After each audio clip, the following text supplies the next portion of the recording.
तो हेलो बच्चों, क्या हाल चाल। आई होप आप सभी अच्छे होंगे, मस्त होंगे। हाय हाय, इतना सुकून।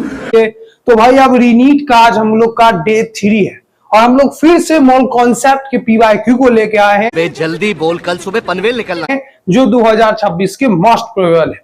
तो आइए शुरुआत करते हैं समय बिना गवाते। क्या बात है सर, क्या बात है। इसमें यह पूछा जा रहा है कि एक केमिकल कंपाउंड है जिसमें 78% कार्बन बाय परसेंटेज में दिया है और 22% जो है हाइड्रोजन है बाय मास। हमें क्या निकालना है? Empirical formula. भैया हमें क्या दे रहा है? इंपेरिकल फॉर्मूला निकालें। सर कैसे निकालें इंपेरिकल फॉर्मूला? आइए समझाते हैं। सबसे पहले स्टेप 1 क्या होता है कि इंपेरिकल फॉर्मूला के लिए कि हम परसेंटेज को हम लोग क्या करते हैं? ग्राम में कन्वर्ट करते हैं। पहला स्टेप क्या रहा? परसेंटेज को ग्राम में कन्वर्ट। तो कार्बन कितना है? 78% है, तो इसको हम कैसे लिख सकते हैं? 78 ग्राम। ठीक। और हाइड्रोजन क्या है? हाइड्रोजन कितना है? 22%। तो इसको हम क्या लिख सकते हैं? 22 ग्राम।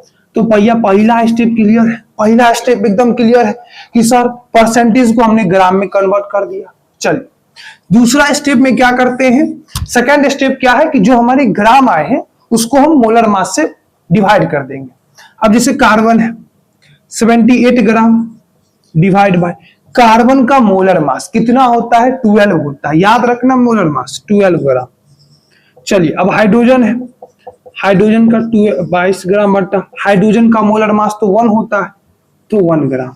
ओके ठीक है। इसको करें तो हम लोग का क्या आ जाएगा भैया? कार्बन का लगभग 6 ग्राम कार्बन और हाइड्रोजन जो है 22 ग्राम। स्टेप 3 देखिए सर, अब कार्बन 6 ग्राम आया, हाइड्रोजन मतलब वही 6, मतलब आपका कार्बन कितना आया?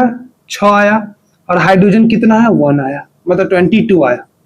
तो अब क्या करते हैं इंपेरिकल फॉर्मूला में? जो सबसे छोटा होता है उसको हम डिवाइड कर देते हैं दोनों से। हमने क्या बोला? जो सबसे छोटा होता है उसको हम दोनों से डिवाइड करते हैं। तो चलिए शुरुआत कर देते हैं भैया। कार्बन पहला है तो 6 डिवाइड बाय 6, हाइड्रोजन क्या है? 22 डिवाइड बाय 6। तो इसको हम करें तो कार्बन लगभग आपका 1 आ रहा है और हाइड्रोजन को यदि करें अच्छे से तो लगभग 3 पॉइंट समथिंग आएगा। लगभग हम इसको 3 ले सकते हैं, अप्रोक्सीमेट वैल्यू 3। तो अब क्या आया? कार्बन 1 आया हमारे पास। अब हमारे पास क्या आया?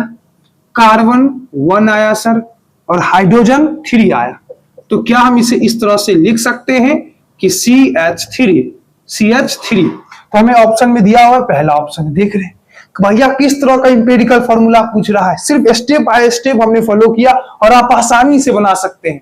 तो इस तरह के क्वेश्चंस आने वाले भैया नीट में, तैयार हो जाइए। डे 4 में हम लोग ला रहे हैं मॉलिक्यूलर फॉर्मूला और बहुत तरह के क्वेश्चंस होंगे। पहले आप इस YouTube चैनल को पहले सब्सक्राइब कर ले क्योंकि सबसे पहला क्वेश्चन आप तक पहुंच सके। धन्यवाद। खत्म, bye bye, tata, goodbye, गया।